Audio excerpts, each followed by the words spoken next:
Good morning, dear students. Hope all are fine and safe with God's grace. Today we are discussing about types of softwares. We have learned that the computer system consists of both hardware and software. Hardware means the physical and tangible components of the computer, while software means the set of programs that governs the operation of computer system and makes the program run. This we have learned. Hardware, what are the hardware devices? Keyboard, mouse, printer, etc. That means the devices that we can see and touch. While software, we can't see, but we can see its performance.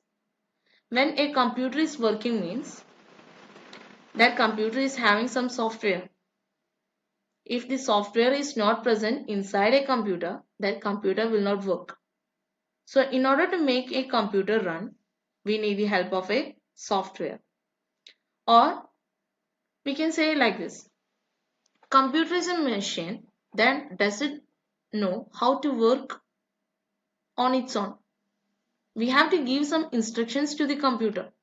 Based on the instructions only, the computer will work. Take the case of robots. The robot will not work independently. We have to give some instructions, and based on the instructions only the robot will work. So, the instructions are known as software. The instructions given to a computer is known as software. And these instructions are written using the help of programming languages.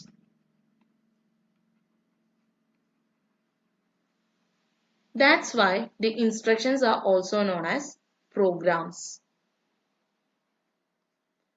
Some of the programming languages are C++, Java, Python. In this year, we will learn the Python programming languages. So you got an idea for what we are using software. In order to make the computer work properly, or in order to make a computer to work, we are using software. Now, one more point. The computer knows only zeros and ones. Other than zeros and ones, computer don't know anything. If we want to communicate with the computer, we need the help of a programming language. Based on the programming language only, we can work on computer. Otherwise, it is not possible for a user to work with the computer because the user is talking to the computer in English. Imagine. And the computer is replying in zeros and ones. The communication will take place? Of course not. The communication will not take place. That means in between the user and the computer, we need an intermediate. That intermediator is the software. So based on the software, we can communicate with the computer. If we are giving in English, the result should be back in English. If the computer is replying in zeros and ones, we can't understand. So in order to make the computer run, or in order to perform a task given by the user to a computer, we need the help of a software. Hope you got the idea of software. Next, we can learn about the different types of software. The software are divided into three: system software, utility software, and third one is application software. The application software is again divided into two: general purpose software and customized software. While system software is again divided into two: operating system and language translators. Now, the language translators are again divided into compiler, interpreter, and third one is the assembler. Now we are going to learn about each software in detail. So first we can learn about system software. It controls the internal operations of the computer. System software will controls the internal operations of the computer. The functions are reading data and information. That means from where the computer will get informations from the input devices. So the computer will take data from the input devices. That function is performed by the system software. Then translating data and instructions. What is translating data and instructions? I have already told computer knows only zeros and ones, and we are giving the instructions in English. And when we are giving instructions in English, the computer should return back the result in English. So in order to change the data given by the user to the language understandable by the computer is called translation. Once again I will say, computer knows only zeros and one, and we are giving the informations in English. Just assume, okay, we are giving the data in English. When we are giving data in English, the computer will not understand. So first what we have to do is, the data given by the user should be translated or should be changed to the data that is understandable by the computer. So when we give inputs to the computer, that inputs should be changed into the language understandable by the computer. That is known as translation. So all the inputs given by a user are translated to the language understandable by the computer, and based on that the computer will give the result, and again the result will be translated to the language understandable by the user. So the translation process is taking place, and that is done by the system software. Again, controlling all the peripheral devices. What are the peripheral devices? We are having mouse, keyboard. These all are peripheral devices. So in order to move our mouse, we will just take the mouse in hand and move. But the mouse pointer should move inside the system. That is done by the system software. That means in order to move the mouse pointer, there are certain set of instructions. Based on that, mouse pointer will move. So that is also controlled by the system software. Then next, processing and generating output. We will get the output through the output devices. That is also done by the system software. For example, we are listening music from the audio player. So in order to get that output, a system software is there. Or if we are seeing videos, for example, Windows Media Player, that is a software to get the videos, not to get the videos, to view the videos. That means that is a system software. So in order to control the internal operations of a computer, we will use system software. Second one is the utility or utility software. Utility, we will say it as utility or utilities. Utilities are those application programs that assist the computer by performing housekeeping functions like backing up data, scanning, cleaning viruses, etc. That means all the in-house duty of a computer is done by the utilities software. That means backing up of data, scanning, cleaning viruses, etc. This is all we are doing in our mobile phone, right? So that is the purpose of utility software. So what are the important utilities we are using? First one is the text editor. For what we are using text editor? For creating, editing text files. Then second one, backup utility. So what is a backup? Actually we will say we can back up the data. We can back up the images. We can back up the videos. That means actually in our phone or in our computer device, we have informations, and we are creating a duplicate copy of these informations and we are storing it.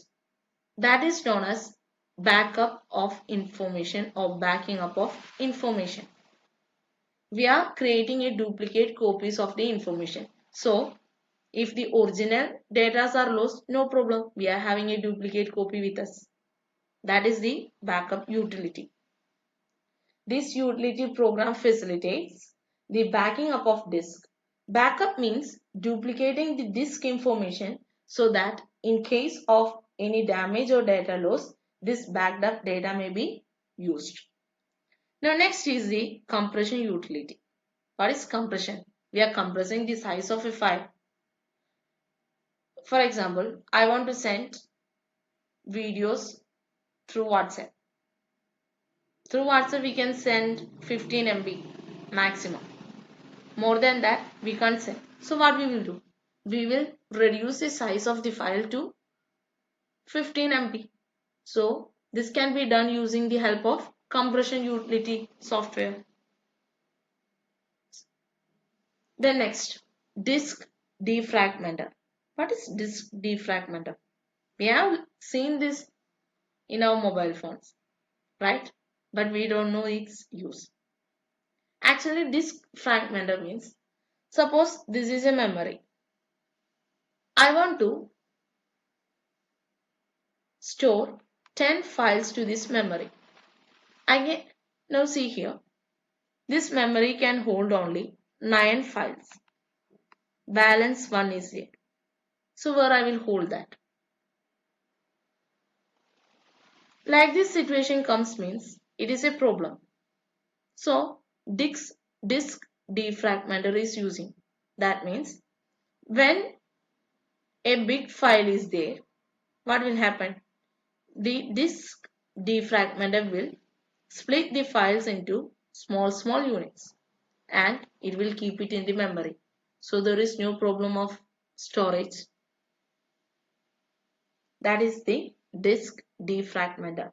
A file is fragmented when it becomes too large for your computer to store in a single location on a disk. So if our computer feels difficult to store a big file, what it will do? Using disk defragmenter, it will split the files into small units and it will store in various locations. Next is the antivirus software. What is an antivirus software? An antivirus software will give virus-free working environment. So we can work smoothly in a computing device. So these are the utility devices. Now the third type of software is the application software. Application softwares are used to perform specific tasks or specific application. Application. Only a single task can be used by a application software or a specific task. For what we are using Word document, only for writing the text files, or we can save lot of written documents. So the Word document is an application software. For what we are using MX Player to watch the videos. So that is an application software. So in order to perform specific task or application, we are using application softwares. Software is divided into two. First one is the operating system and second one is the language translator. First we can discuss about the operating system. We have already heard about operating system. If we buy a new laptop, they will ask which OS we have to install. Then we will say Windows 7, Windows 10, like that. Or we will ask which OS is there in your mobile. Then we will say Android, like that. That means if we want to work with our computer, or if we want to work with our laptop, or if we want to work with our phone, we need the operating system or the OS. If the OS is not present inside our system, That means if it is not installed inside our computing device, our device will not work. There will be no use of it. That means in order to work the computer system properly, we need operating system, or the operating system should installed inside a computer. The primary goal of operating system is to make the computer system convenient to use, and the secondary goal is to use a computer hardware in an efficient manner. That means the overall performance of a computer is done by an operating system. This operating system contains a set of specialized programs that is used to manage the overall operations of a computer. It contains a set of specialized programs that is used to manage the overall operations of a computer. Our operating system is a software. A software means a set of instructions. So inside a operating system, there are lots of program codes. Based on that program codes only, our computer will work.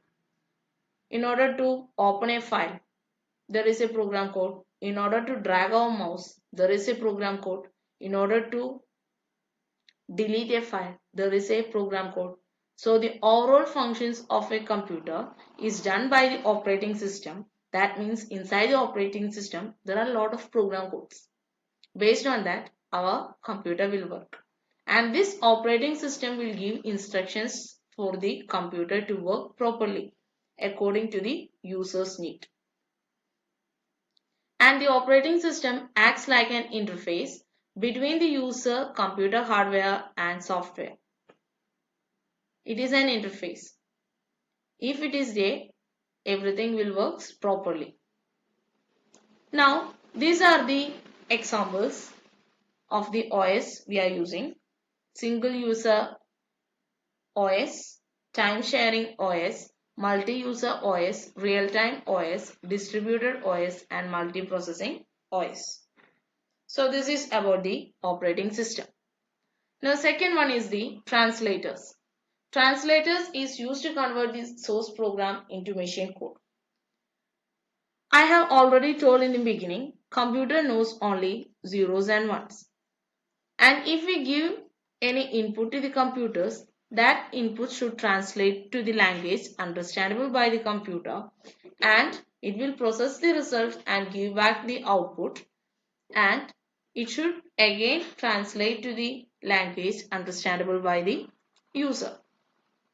Now, the informations given by the user are known as source code. That is known as the source code, and it is written in high level languages. It is written in high level languages. This source code should translate into the languages understood by the computer, and that is known as the machine language. The language understandable by the computer is known as machine language, and the inputs we are given to the computer in the form of source code, that is known as the high level language. So this high level language should translate to the machine language, that is done by the language translators. And the language translators are divided into compiler, interpreter, and third one is the assembler. So first we can learn about assembler. Assembler will convert the source program, that is the source code. It is also known as high level programming language. This source program is written using the high level programming language like C++, Python, Java, Perl, etc.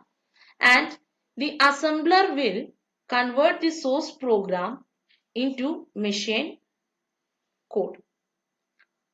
That means if we give the input, the assembler will translate the input into the language understandable by the computer.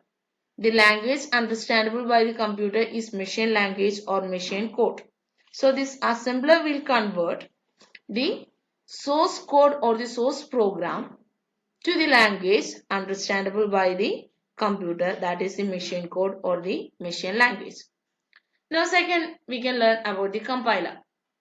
The compiler will also do the same process like this. It will convert the source program into machine code, but the compiler will compiles the source code. That means the compiler will check whether the source program or the source code contains any error or any mistakes. In computer, mistakes are known as errors. Any errors are there, it will check. If there is no error, we will get the result. That is the purpose of compiler. Now next is the interpreter. The interpreter will do the same function, but it will do the function by executing each line. For example, this is a source code. Just assume, okay, source code or source program. It is having lots of codes. So the interpreter will take the first line. After that, it will check whether this line is having any mistakes or not. If there is no mistake, it will execute. After that, it will take the second line. Again, it will check whether any mistakes are there. If there is no mistake, it will execute. So, interpreter will execute the source code line by line. After that, only it will convert to machine code and we will get the result. But compiler, in a single go, it will check all the mistakes and it will convert the language into machine language. So this is the purpose of compiler, interpreter and assembler. An assembler means it is a language processor that converts the program written in assembly language into machine language. Assembly language means the high level language, high level programming language. Next, interpreter. It translates and executes instructions written in a computer program line by line or unit by unit. And third one is compiler. It translates and executes instructions written in a computer program in one go. So this is all about the language translators and all about the system software. Application softwares are used to perform specific tasks or specific applications. They are divided into two, general purpose and customized software. General purpose softwares means they are the softwares that made for common users for day-to-day applications and uses. For example, MS PowerPoint, the PowerPoint software that is used to make different slides, that is a general purpose software. Then Paint, MS Paint, that is a general purpose software. Then Word, that is a general purpose software. So the software that are made for common users, that are the general purpose software. They are also known as office tools. The second one is the customized software. That means it is made according to the user's need. That is customized. When a user needs a software for his or her company, he will meet the programmer and he will say all his requirements, and based on that the software is made. So that software is made available only for that person's company or firm. It cannot be used anywhere. That is the customized software. For example, billing software, or in our school software is there that is used only by the school. It cannot be used by other schools or it cannot be used by anyone else. Or for each shop, for grocery shop, for supermarket, for every organizations there will be a software and that can be used by them only and it will not used by others. That are the customized softwares in hospitals. That is also customized software. And this is about application software.